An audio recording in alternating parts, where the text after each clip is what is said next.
Hi guys, today I'm going to do something random. Ani and Lauda are both napping, so I thought I would engage in a little quiet self-care.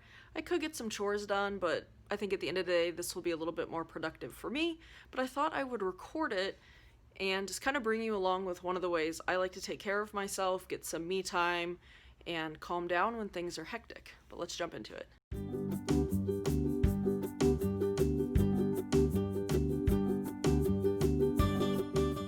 So at any rate, I didn't really have this video idea until I'd already started the activity, so you're kind of coming in a little bit late, but what I'm doing is doodling. I have some quiet music going, I have a chai candle that I really like burning next to me, and yeah, so I'm going to bring you along for the rest of the journey or until Ani wakes up and I'm back on duty. Alright, so as you can already see, I've already started my doodling. Generally, I do these without much in mind. It's just sort of random as things come to me. Sometimes I do them in pen or pencil. Obviously, today I'm doing it in Sharpie. And then I have my markers here. I may or may not add color to it later.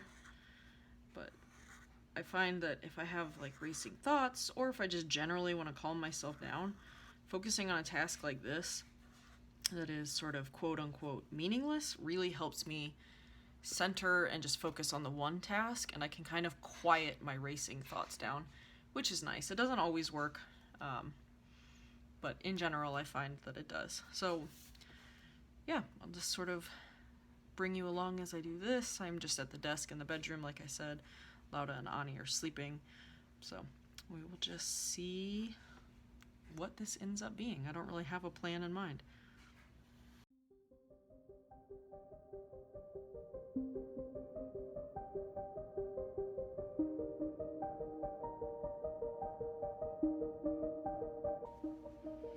The best part about this kind of drawing to me is you don't have to be a self-described good artist to find this calming and relaxing.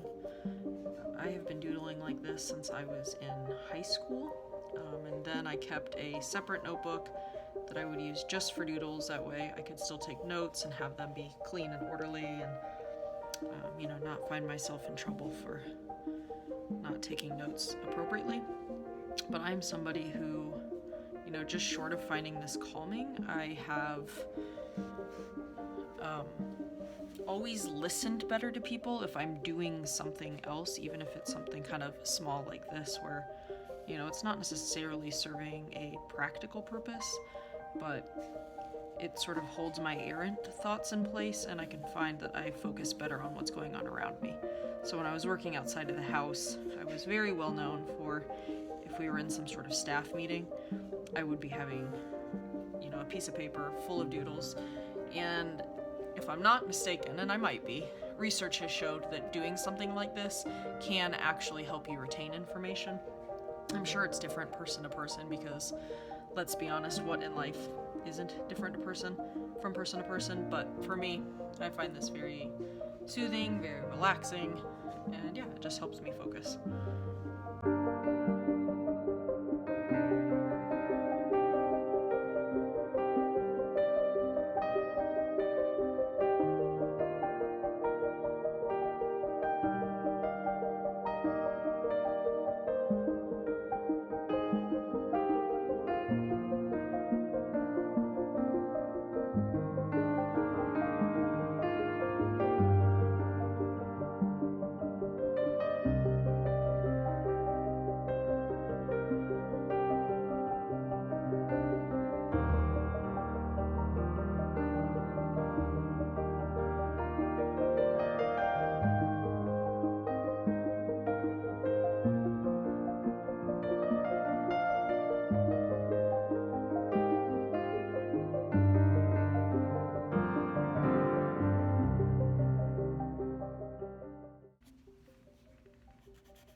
So here you can see I haven't really done this particular doodle in a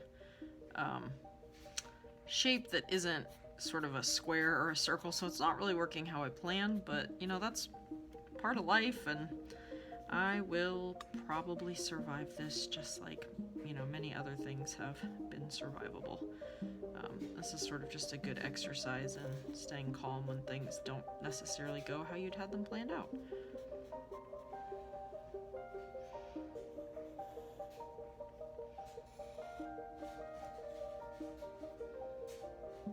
Oops, and here's another example. I did that concave instead of convex. But life is about adapting, and that is what I'm gonna do. It's kind of a bummer I messed this pattern up. I generally like it. It's one of my favorites. But again, that's all right. Just make this all black.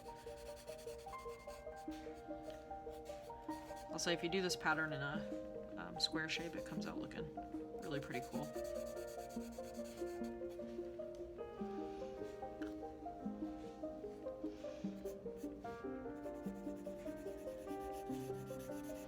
But if this all seems like too much, like obviously these were just lines, you can do something as simple as just like a bunch of circles. They can touch, they don't have to. You know, if you want to give this a shot, it does not have to be complicated. But if you're not confident in your drawing skill, I really encourage this. I did it with my middle schoolers. It's a good exercise in doing something that makes you feel uncomfortable, especially as adults. We tend to avoid doing things we perceive that we're not good at doing. But it can be really good for us to do something and enjoy it, even if we're not great at it. If you're really nervous about what to do, you know, there are a ton of Google images, YouTube videos. You can, you know, do a tutorial if you really want some kind of guidance. Maybe you're not good at, you know, coming up with the patterns on yourself, or you really don't know what to do when you put pen to paper. So I'd recommend that. This is something I did when I worked both in the hospital and in middle schools. It's funny how quickly children come to identify themselves as not being good at something, and then as soon as they know they're not good at it, they want to avoid it. I think that's a learned behavior from adults. I'm definitely guilty of it. You know, I always say I'm not very good at drawing people, and so I avoid that. So maybe that's something I need to try to do is, you know, just draw a bunch of people.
Recommend if you try this, finding some kind of music.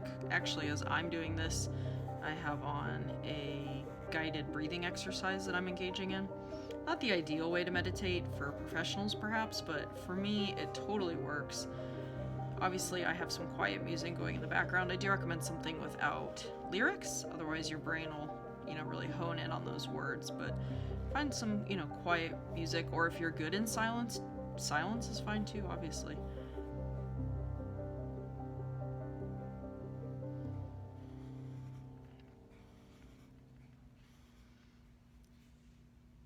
At any rate, I am starting to hear Ani roll around in bed, so this is going to wrap up, you know, my sort of self-care time for the moment. I'll finish this and put a quick picture in at the end just so you can see it, but if you like this kind of video, let me know. Maybe I'll do it periodically. This is like a self-care Sunday. We will talk to you next time. Have a great day. Bye.